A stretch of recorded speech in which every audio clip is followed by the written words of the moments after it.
تو عزیز طلباء طالبات السلام علیکم۔ آج 10ویں جماعت کے اردو کتاب میں ہمارا جو موضوع ہے وہ ہے مرزا محمد رفیع سودا کی قصیدہ شہر آشوب کا 5واں حصہ۔ تو 5ویں حصے کا جو پہلا شعر ہے وہ ہے: ملائی اگر کیجیے تو ملا کی ہے یہ قدر، ہوں 2 روپے اس کے جو کوئی مثنوی کھاں ہے۔ ملائی اگر کیجیے تو ملا کی ہے یہ قدر، ہوں 2 روپے اس کے جو کوئی مثنوی کھاں ہے۔ تو شاعر اس شعر میں ملا کی صورتحال کا بیان کرتا ہے، یعنی جو ملا ہوتے ہیں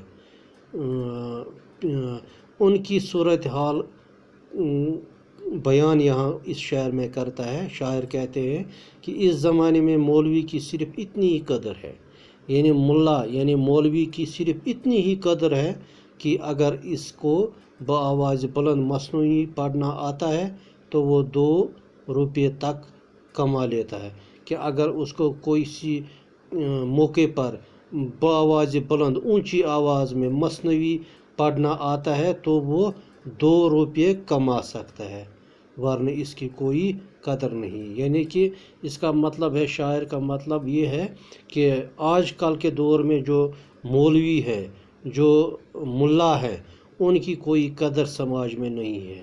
ہاں، اگر وہ کسی کو خوش کرے مصنوعی کہہ کر کسی کے سامنے، کسی کے گھر میں، تو اس کے لیے 2 روپے ملتے ہیں، تو وہ صرف وہی 2 روپے کما لیتا ہے، ورنہ اس کی کوئی قدر نہیں ہوتی۔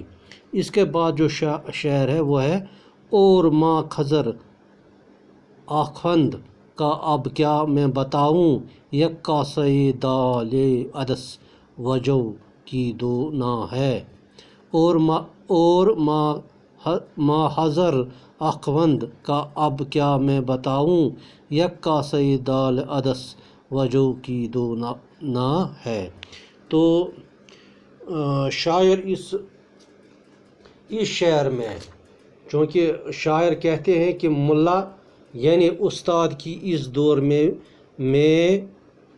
میں کیا حالت بیان کروں، یعنی کہ میں کیا حالت کا بیان کروں استاد کی بھی اس دور میں بھی استاد کی حالت کچھ ٹھیک نہیں ہے۔ وہ بیچارہ تو بہت بدحال ہے، استاد بھی بہت بدحال ہے۔ اس کی وقت صرف اتنی ہے کہ وہ مسور کی دال کا 1 پیالہ اور جو کی 2 روٹیاں ہی میسر کر پاتا ہے۔ ایک استاد کی بس وقت آج کل کے دور میں صرف اتنا ہی ہے کہ وہ اپنے اہل عیال کو مسور کی دال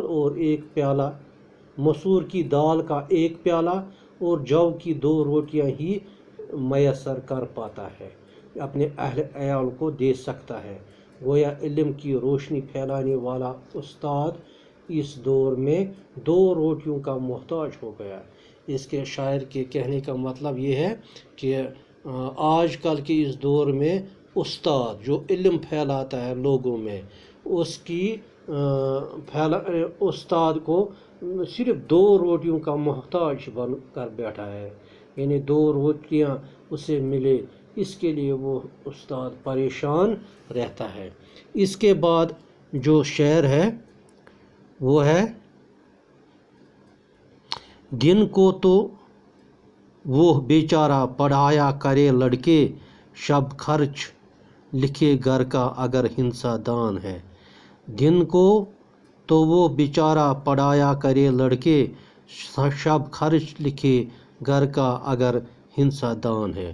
تو اس شعر میں مرزا محمد رفیع سودا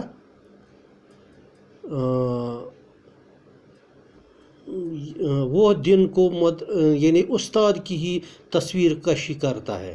اس شعر میں بھی ایک استاد کی تصویر کشی کرتا ہے بڑی خوب انداز سے۔ مثلا وہ کہتا ہے اس شعر میں: وہ دن کو تو مدرسہ میں لڑکوں کو پڑھاتا ہے، کہ یہ استاد بیچارہ دن بھر سکول میں مدرسے میں لڑکوں کو پڑھاتا ہے اور رات کو اپنے گھر کا خرچہ لکھتا ہے، اور رات جب گھر پہنچتا ہے تو رات دیر تک اپنے گھر کا خرچہ لکھتا ہے کہ کتنا مجھے خرچ ہوا ہے۔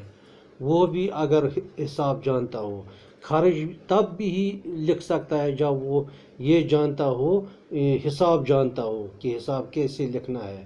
گویا دن لڑکوں کو پڑھانے میں اور ان کے ساتھ سر کھپائی کرنے میں بیت جاتا ہے. گویا سارا دن اس کو لڑکے پڑھانے میں اور ان کے ساتھ اپنا سر کھپائی کرنے میں بیت جاتا ہے، اور رات کو قلیل آمدنی کے سبب گھر کے خرچے کی فکر ستاتی ہے. اور جب گھر پہنچتا ہے شام کو تو رات کو اس کو یہ فکر ستاتی ہے کہ گھر کے اتنے خرچے کہاں سے میں لاؤں، کس طرح سے پورے خرچے کروں. اتنا تو آمدنی ہی نہیں ہے، اتنی تو کمائی ہی نہیں ہے، کمائی بہت کم ہے ایک مدرس کی، لیکن خرچہ اس کا بہت کافی ہے. تو عزیز طلباء طالبات، یہ ہے حصہ 5واں پارٹ 5 قصیدہ شہر اشوب کا. تو آج کے لیے بس اتنا ہی، شکریہ.